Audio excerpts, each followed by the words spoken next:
Number three, what's your commitment and time frame and effort that you need to put into this donation process? So I believe on average, if it's a fresh donation cycle, it typically takes about 4 months or so. So basically, the beginning stage, you're waiting to be matched, and that's once you're matched, your pre-screening pretty much starts right away. In that case, probably it's gonna even take less than 4 months, to be honest. But sometimes, your body, it's a mystery. You have to be ready. Do you need this checkup, or the clinic may have some like other requirements. The testing may take longer. So 3 to 4 months, I think, is about average. Your commitment, basically, you need to go for your screening, right, wherever the clinic is, unless they allow you for remote monitoring. Can be done locally depending on where the intended parents clinic is and where they want you to go. So there's some flexibility there, depending on how the intended parents want it, how the clinic want it. You may have the chance to be doing your screening locally, or you may be required to go for your screening that's like a half-day workup. So with one of my donations, I was in San Diego, and the clinic is in Chicago. So I was required to fly to Chicago for a one-day trip.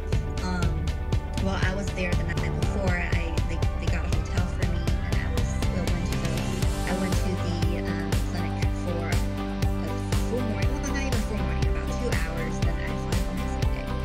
So it's typically a very fast trip. If it's closer to you, you might be even the same day turnaround. So you don't have to take off too much work for that.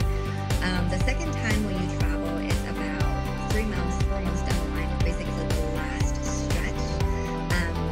Because after you start injection, the injection period is only about 10 to 12 days. A lot of the clinics do allow remote monitoring, that they send you to a local clinic for monitoring for your labs, for your hormone levels, and your growth.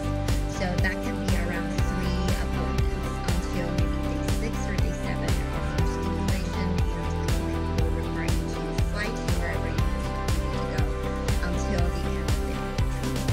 So typically, I would say it ranges from 4 to even 9 days that you need to be at the clinic.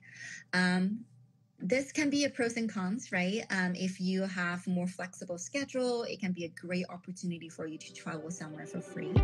And if you do have a more, strict schedule, you will be given opportunity to take time off, maybe at least 3 weeks ahead of the time that that when you need to go travel. Then you can have the doctors know most of the time, and you will stay there, and all your travel will be paid for. A lot of the times you will be required to bring a companion with you. So whoever is the lucky person, can be your mom, your sister, your brother, your partner, your boyfriend, your husband, wherever it is.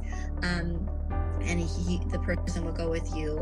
Hopefully you can be there the entire time, so you can do some sightseeing, which is one of the perks of egg donation, travel to a different city. So the commitment, you're getting paid for everything, right?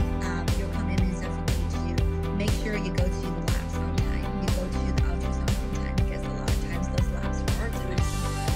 If you miss it, and you mess up yourself. But you're not doing things every single day for that 4 months of time, if that makes sense. It's kind of like you go to the lab, you complete everything, then you wait for a couple of weeks, and you can continue with your own life and your own schedule until, hey, it's legal time. Then you talk with the intended parents, and talk to their attorney, and to make sure that everything is ideal in the contract. Unless there's some egg bank, they may offer to just sign a contract with the egg bank. So there's a variation there. And the most time that you will need to be actively doing things, I will say, is the last 2 weeks. That's the home stretch, right? You go for a baseline appointment to make sure that